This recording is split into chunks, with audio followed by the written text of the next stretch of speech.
बाबा के दर्शन पहली बार किए, तो उसके बाद में दर्शन करने के बाद में मेरे पास आज बाबा का दिया सब कुछ है जी।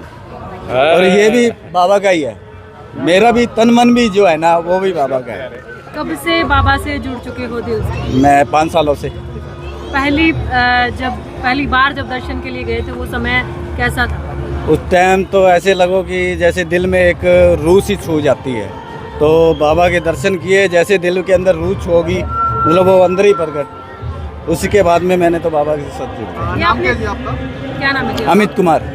कितना समय लगा सर इसको बनाने में आपको? इसको 1 महीने। 1 महीना? 1 महीना लगा।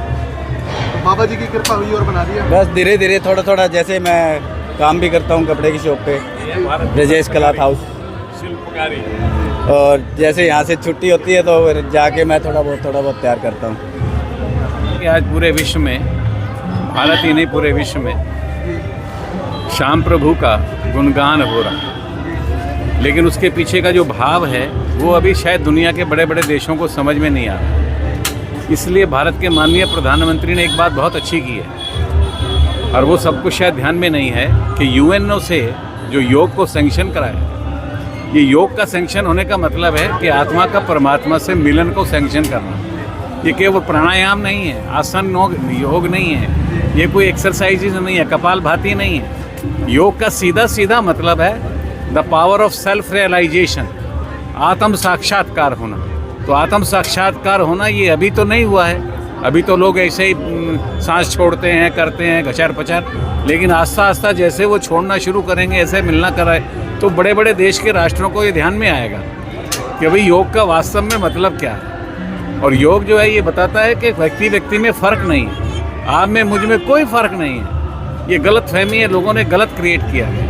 तो इसलिए आप में हम में कोई फ़र्क नहीं, कोई लाइंस नहीं है, कोई बैनर्स नहीं है, कोई बॉर्डर्स नहीं है, कोई बैरियर्स नहीं है, कुछ नहीं है। ये सब बकवास है। अगर ऊपर जहाज से देखें आप तो कोई लाइन नहीं खिंची हुई, कोई कुछ नहीं है। सुनीता विलियम्स कहती है मैंने तो कोई लाइन देखी नहीं नीचे खिंची हुई, तो ये लाइनें हम ही ने खींची हैं। तो इसलिए स्वाभाविक रूप से इन लाइनों को ख़त्म करने का मतलब हम अपने इष्ट देव की पूजा करते हैं। आप अपने इष्ट देव की करते हैं तो आप ज़रा गहराई से अध्ययन करेंगे तो आपको भी लगेगा कि आपके इष्ट देव ने आपको यही समझाया है कि यू डोंट एग्जिस्ट, तुम हो ही नहीं। तो ये बेसिकली हर हमारे देश के महापुरुष का है। राजनेताओं के, प्रधानमंत्रियों के, राष्ट्राध्यक्षों के, प्रेसिडेंट का कोई जिक्र नहीं है वर्ल्ड में।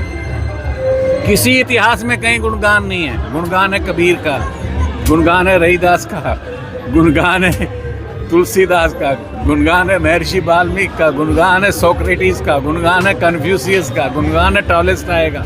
मुझे बताओ किस राजनेता का गुणगान है? सब मारे गए साले एक दूसरे के द्वारा, इसलिए गुणगान नहीं। तो गुणगान केवल उन्हीं का होता है जो समाज के लिए अपना बलिदान करते हैं। स्वार्थ का और मोह का बलिदान, स्वार्थ का और मोह का बलिदान, इससे उपजता प्रेम, वो है श्याम प्रभु।